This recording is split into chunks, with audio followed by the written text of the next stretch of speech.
fóònù yóò charge, ó náà ti mú lọ síbi store mẹ́ta. Ó ní after a week ló tún máa ń yọ again pé kí lóun lè ṣe sí i, ó ti sú òun, but òun ṣì ń lo fóònù yẹn for the meantime. A ní kó mú wá ká check ẹ̀ ká wo nǹkan tó ń fà. Although irú àwọn charging port báyìí, especially Itel, àwọn engineer ti máa understand tó ti jẹ́ on board yẹn, wàhálà ẹ̀ máa ń pọ̀ gan. Kò kí ń ṣe wàhálà kékeré, wàhálà ẹ̀ máa ń pọ̀ lọ́pọ̀lọpọ̀ ìgbà tó jẹ́ pé ó máa ń dájà sílẹ̀ gan. Fóònù yẹn gan lè paná during the process. But now, màá fún yín ní clue mẹ́ta tẹ́ fi lè máa handle àwọn situation báyìí tí ó fi ní máa fún yín ní problem. Number one ni wípé ẹ gbọ́dọ̀ ní good soldering iron. Soldering iron yín gbọ́dọ̀ sharp dáadáa kó dẹ̀ máa ṣiṣẹ́. Then ẹ make sure pé iná tẹ̀ ń lò ó stable.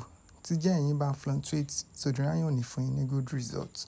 Honestly, that is it. And then people do ask, which type of soldering iron are you using? Which type of soldering iron are you using? It's not about soldering iron. Let me explain this to you. This is an answer that I have. Now, if you have a striker, tó máa ń play leather board dáadáa. Now, tẹ wá fún ní fẹ́lẹ́lẹ̀ tí ó lè score.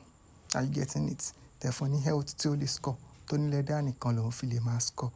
I'm not telling you that. Although ó lè ní point a bit, but that's not the best thing. Now, tẹ bá wá gbé best striker ẹni tó good dáadáa. Tẹ bá fún ní fẹ́lẹ́lẹ̀ ó máa score. Tẹ bá fún ní leather ó máa score. Tẹ bá fún ní títí kan health ó máa score ni. It's all about skills. Giving an excuse because you have a soldering iron kò ṣiṣẹ́ dáadáa yẹn kò really ní meaning.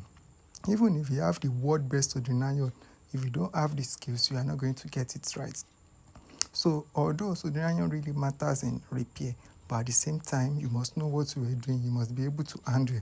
And then there are some tips that you are going to do to soldering iron to make it more effective. It's not about to be using 555. I don't think I ever use file on soldering iron. So there are many tools outside there that you can just apply to make it pick lead instantly, to make it dissolve. There are different types of soldering lead as well to make it soldering data.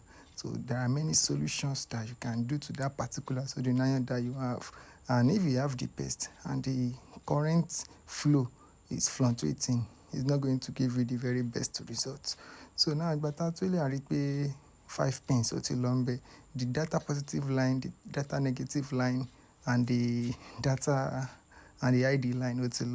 So now I need to find the exact port to already body because in to one in no you cooking shit. 2 pin lele ni, but I have FCN 4 pin ni. Imagine teba ní kága fẹsẹ̀ méjì dúró, ṣé mo pé ó máa dúró, but kò ní dúró dáadáa. Now why imagine kága lẹ́sẹ̀ mẹ́rin, báwo ló ṣe máa jókòó, ó máa dúró dáadáa. So nǹkan tó ń ṣẹlẹ̀ nìyẹn. So eléyìí tó jẹ́ 2 leg tán fi sí, a ní láti yọ ká fi 4 pin sí. Ṣé rí pé àwọn data line ẹ ti lọ.